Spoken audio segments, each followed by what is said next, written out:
શ્રી રામ જન્મભૂમિ પ્રાણ પ્રતિષ્ઠા મહોત્સવ અંતર્ગત જંબુસર ખાતે કાર સેવકોનું સન્માન કરાયું। જંબુસર ઘર ઘર સંપર્ક અભિયાન સમિતિ દ્વારા શ્રી રામ જન્મભૂમિ પ્રાણ પ્રતિષ્ઠા મહોત્સવ અંતર્ગત પ્રભુ શ્રી રામના આગમનને વધાવવા અલગ અલગ કાર્યક્રમો કરવામાં આવી રહ્યા છે। 22 જાન્યુઆરી અયોધ્યામાં પ્રાણ પ્રતિષ્ઠા મહોત્સવ છે, જેને લઈ રામ મંદિરથી જોડાયેલી રચનાઓ, કવિતાઓ, ભજનો તથા ઘરે ઘરે શ્રી રામ જ્યોતિ પ્રગટાવી અને દિવાળી મનાવવા, આ દિવસે રંગોળી કરવા, મહાઆરતી, શેરી, મંદિરો શણગાર કરવા, મંદિરમાં ભજન કીર્તન, યજ્ઞ, સુંદરકાંડ પાઠ સહિતના કાર્યક્રમ યોજાનાર છે। જંબુસર BAPS મંદિર ખાતે ઘર ઘર સંપર્ક અભિયાન સમિતિ દ્વારા કાર સેવકોનું સન્માન કાર્યક્રમ પૂજ્ય જ્ઞાનવીર સ્વામી, પૂજ્ય DK સ્વામીની અધ્યક્ષતામાં યોજાયો હતો। જંબુસર શહેર અને તાલુકાના કુલ 260 કાર સેવકો પૈકી હાજર 134 કાર સેવકોનું ઉપસ્થિતોના હસ્તે સન્માન કરાયું હતું। વર્ષો સુધી આપણે ગુલામી વેઠી છે। જેમ જેમ આક્રમણો થતા ગયા તેમ તેમ તુલસીદાસ, તુકારામ, એકનાથ સહિતના આદિ હરિભક્તો જન્મ લેતા ગયા અને હિન્દુ ધર્મની જ્યોત પહોંચાડતા ગયા।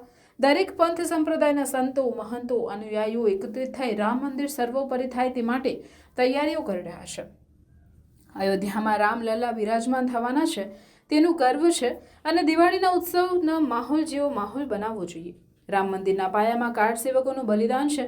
પ્રતિષ્ઠાના ઉદ્ઘોષમાં આપણે જોડાવાનું છે। રામ મંદિરની પુનઃ પ્રતિષ્ઠાના સાક્ષી બનવાના છે, તો આપણે ભાગ્યશાળી છે તેમ ઉપસ્થિતોએ જણાવ્યું હતું। આ પ્રસંગે પ્રાંત સહ વ્યવસ્થાપક નિલેશભાઈ ભાવસાર, પૂર્વ દક્ષિણ ગુજરાત સત્સંગ સંયોજક ગોવિંદ મોટા, RSS વડોદરા વિભાગ કાર્યવાહ રાહુલભાઈ ઠાકર ઉપસ્થિત રહ્યા હતા।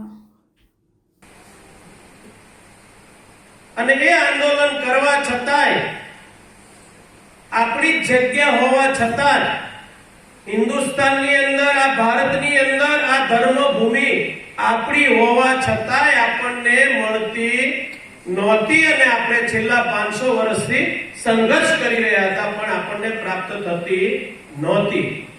અનેક સાધુઓએ, સંતોએ, મહંતોએ, ભગવાનના ભક્તોએ બલિદાનો આપ્યા।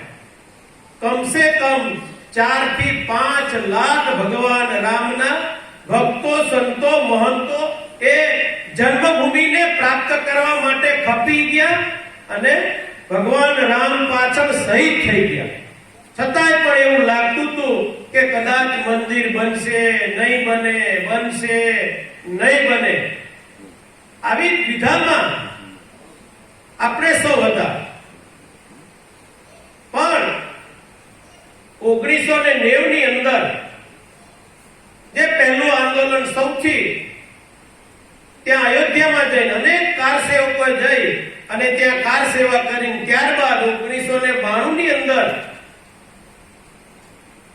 જે આંદોલન થયું અને એ ઢાંચાને ધ્વસ્ત કરવામાં આવ્યો, ત્યારબાદ જે હિન્દુત્વની જાગૃતિ થઈ અને એ જાગૃતિ ચાલતા ચાલતા ચાલતા ચાલતા